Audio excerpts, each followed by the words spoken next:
मनोज जरांगेंच्या आझाद मैदानावरील उपोषणाचा आजचा चौथा दिवस। आजपासून पाणी न पिण्याचा जरांगेंचा इशारा। राज्य सरकार आता काय निर्णय घेणार याकडे लक्ष। जरांगेंच्या आंदोलनाविरोधातील याचिकेवर हायकोर्टात सुनावणी। जरांगेंचं आंदोलन बेकायदेशीर, सर्वसामान्यांना त्रास का याचिकेतनं सवाल। तर उद्या दुपारी 3 वाजता पुन्हा सुनावणी। त्यात काय ते ठरवू, कोर्टाची माहिती। आझाद मैदानाव्यतिरिक्त कुठेही आंदोलन नको, खबरदारी घ्या। मुंबईत जिथे रस्ते अडवण्यात आले तिथे आंदोलकांना हटवा।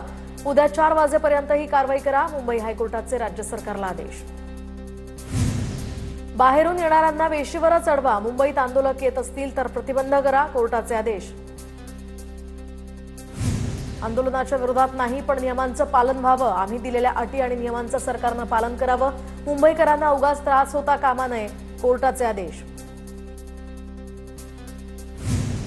कोर्टानं नेमकं काय म्हटलं हे मी ऐकलं नाही, मात्र कोर्टाच्या निर्णयाचं प्रशासन पालन करेल। आरक्षण प्रश्नी कायदेशीर मार्ग काढण्याची आमची मानसिकता। मुख्यमंत्री देवेंद्र फडणवीसांची प्रतिक्रिया। तर सामाजिक प्रश्नावर राजकीय पोळी भाजणं बंद करा, सुप्रिया सुळेंनाही प्रत्युत्तर। आझाद मैदान सोडून आंदोलक इतर ठिकाणी फिरून लोकांना त्रास देत आहेत। जनतेला वेठीस धरणाऱ्या आंदोलकांवर कारवाई होणार। मुंबई हायकोर्टाच्या निरीक्षणावरून राधाकृष्ण विखे पाटलांची प्रतिक्रिया। मुख्यमंत्री मराठा नाही आहेत म्हणूनच हे सगळं घडवून आणलं जात आहे। गुणरत्न सदावर्ते यांचा कोर्टात युक्तिवाद। शरद पवार ठाकरेंचे लोक अन्नधान्य पुरवतात, आंदोलकांना अन्नधान्य पुरवत असल्याचा सदावर्तेंचा कोर्टात युक्तिवाद। मराठा आंदोलनासाठी स्टेडियम देण्याची आंदोलकांच्या वकिलांची मागणी। तर दोन्ही स्टेडियम हे ऐतिहासिक ठिकाण आहेत, तुम्ही काय बोलताय हे समजतं का? स्टेडियमची मागणी फेटाळत कोर्टानं सुनावलं। सरकारकडून विविध कायदेशीर बाबींवर पर्यायांवर विचार सुरू। मुख्यमंत्र्यांच्या बैठकीत इतर पर्यायांचाही विचार। सूत्रांची माहिती। तर सरसकट कुणबी संबोधण्यास कोर्टाचा अडसर असल्यामुळे पेच निर्माण। मराठा आंदोलनाला रसद पुरवणाऱ्यांची नावं सरकारकडे असतील तर त्यांनी दाखवावीत। संविधानात सर्वांना आंदोलन करण्याचा अधिकार। सुप्रिया सुळेंचा सरकारवर निशाणा। आंदोलकांनी ठिकठिकाणी घोषणाबाजी केल्यामुळे आरक्षण मिळणार नाही। सरकारनं घेतलेला हा निर्णय कोर्टात टिकला पाहिजे। मुख्यमंत्र्यांसोबत चर्चा करून जरांगेंना प्रस्ताव पाठवणार। मंत्री राधाकृष्ण विखे पाटलांची माहिती। सरकारला मराठा आरक्षणाचा हा प्रश्न सोडवायचा नाहीये, यांना फक्त मराठा आणि ओबीसींमध्ये भांडणं लावायची आहेत। जरांगेंना मुंबईत का येऊ दिलं याचं उत्तर सरकारनं आधी द्यावं, जितेंद्र आव्हाडांचा सवाल। मराठवाड्यातील मराठ्यांचा मुद्दा सरकारनं मार्गी लावावा। मराठवाड्यातील लोकांना कुणबी प्रमाणपत्र द्यावं। पत्रकार परिषदेत नरेंद्र पाटलांची माहिती। मराठा आंदोलनासाठी आता सरकारनं भूमिका घेणं गरजेचं। आंदोलन मोडून काढण्याचा सरकारचा प्रयत्न, सतेज पाटलांचा आरोप। आझाद मैदानात शशिकांत शिंदे, संदीप क्षीरसागर यांनी जरांगे पाटलांची भेट घेतली। जरांगे पाटलांच्या तब्येतीची विचारपूसही केली। आझाद मैदानाची जागा कमी, इतर व्यवस्था करणं गरजेचं। आंदोलकांना वानखेडे स्टेडियम सारखं मैदान मिळायला हवं। बाळा नंदगावकरांची सरकारकडे मागणी। गेल्यावेळी मराठा आंदोलकांना काय आश्वासन दिलं होतं? ज्यांनी आश्वासन दिलं त्यांना विचारा, कोणाला मूर्ख बनवताय? आमची भूमिका कायम, आम्ही बदलली नाही। अमित ठाकरेंचं वक्तव्य। डॉक्टरच्या पथकाकडून जरांगे पाटलांच्या तब्येतीची विचारपूस। जे रुग्णालयाचे वैद्यकीय संचालक चंदवानी यांच्याकडून तपासणी। सीएसएमटी स्थानकात मोठ्या प्रमाणात मराठा आंदोलकांची गर्दी। मराठा आंदोलकांची जोरदार घोषणाबाजी। भगवं उपळणं फडकवून आंदोलनाला पाठिंबा। जरांगे पाटलांच्या आंदोलनाला जाहीर पाठिंबा। मराठा समाजाला आरक्षण मिळालं पाहिजे। आमदार आनंद पाटील बोंढारकर यांची प्रतिक्रिया। राज्यभर भगवं उपळणं फडकवून जरांगे पाटलांच्या उपोषणाला पाठिंबा देण्याचं आवाहन। उपळणं फडकवत आझाद मैदानात मराठा आंदोलकांनी जरांगे पाटलांना पाठिंबा दिला। आझाद मैदानात मोठ्या प्रमाणात मराठा आंदोलक। जरांगे पाटलांच्या समर्थनार्थ या आंदोलकांची जोरदार घोषणाबाजी। सीएसएमटी स्थानकाबाहेरही मराठा बांधवांचं बोंबाबोंब आंदोलन। आरक्षणाची मागणी करत आंदोलकांची जोरदार घोषणाबाजी। सीएसएमटी स्थानकात मराठा आंदोलकांचे विविध खेळ। आजोबांनी अलगीच्या तलावर ठेका धरत शड्डू ठोकला। सीएसएमटी रेल्वे स्थानकात सुरई आणि हलगीच्या तालावर नाचत मराठा आंदोलक आझाद मैदानाकडे रवाना। जरांगेंच्या आंदोलनाला पाठिंबा म्हणून मोठ्या संख्येने आंदोलक मुंबईत। सीएसएमटी रेल्वे स्थानकात मराठा आंदोलकांची मोठी गर्दी, तर मराठा आंदोलकांनी स्थानकातच खेळली फुगडी। आझाद मैदान परिसरातील रस्त्यांवर मराठा आंदोलकांचा रंगला विट्टी दांडूचाही खेळ। दुसरीकडे सीएसएमटी स्थानकाबाहेरील रस्त्यावर बसून आंदोलक तरुणांचा अभ्यासाचा क्लास।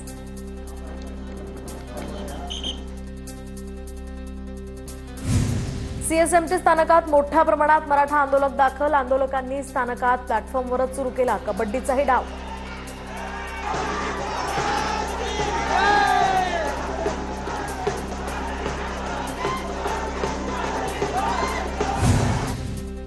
सीएसएमटी स्थानकात मराठा आंदोलकांचा खो-खोचा डाव। आरक्षणाच्या मागणीसाठी आणि जरांगेंच्या समर्थनासाठी असंख्य मराठा बांधव मुंबई। तर सीएसएमटी स्थानकात मराठा आंदोलकांनी लावले दहीहंडीचेही तर। आरक्षणाची मागणी करत आंदोलकांची जोरदार घोषणाबाजी। सीएसएमटी स्थानकात आंदोलकांची मोठी गर्दी।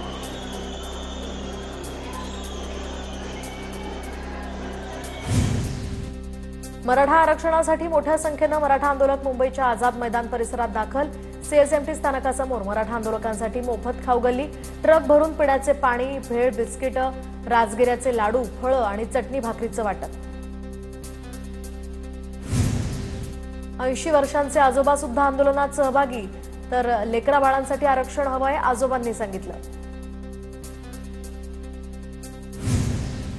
मराठा आंदोलनकर्त्यांचा चार्जिंगसाठी अनोखा जुगाड। स्टेशनवर एकाच वेळी 25 ते 30 मोबाईलची चार्जिंग। एक्सटेन्शन वायरचा वापर करून एकाच वेळेला मोबाईल्सची चार्जिंग होतीये।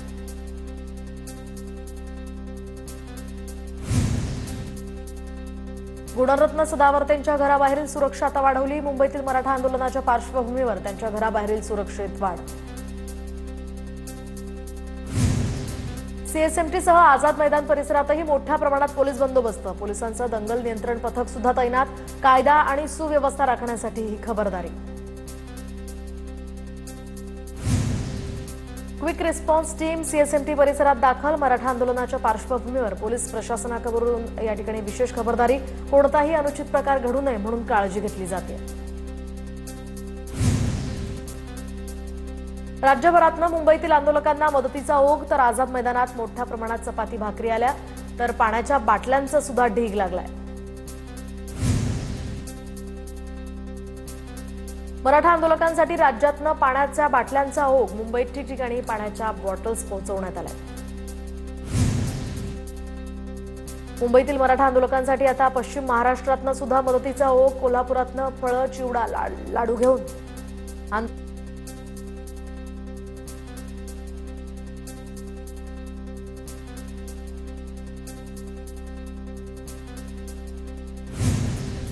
नायगाव तालुक्यातील इकळी समोर गावातील मराठा बांधव 5000 भाकरी आणि ठेचा शेंगदाण्याची चटणी घेऊन मुंबईकडे रवाना।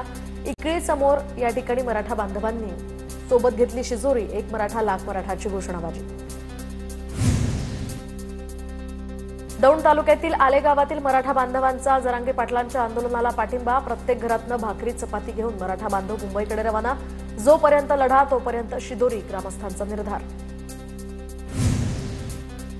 नाशिकच्या इगतपुरीतनं भाकरी आणि पाण्याच्या बॉटल्स तसंच शिधा घेऊन मराठा आंदोलक मुंबईकडे रवाना। 7-8 पिकअपसह मराठा बांधव मुंबईला निघाले। जरांगे पाटलांची प्रकृती स्थिर राहावी यासाठी रांजणगाव महागणपतीची महाआरती। आरक्षणाचा लढा यशस्वी व्हावा असं साकडं शिरूर तालुक्यातल्या मराठा बांधवांकडून आंदोलनाला पाठिंबा। जरांगेंच्या प्रकृतीसाठी शिर्डीतील मराठा बांधवांचे साईबाबांना साकडं, तर आंदोलनाला पाठिंबा देत लाक्षणिक उपोषण। जरांगे यांची प्रतिमा साई समाधीवर ठेवत आंदोलकांसाठी प्रार्थना।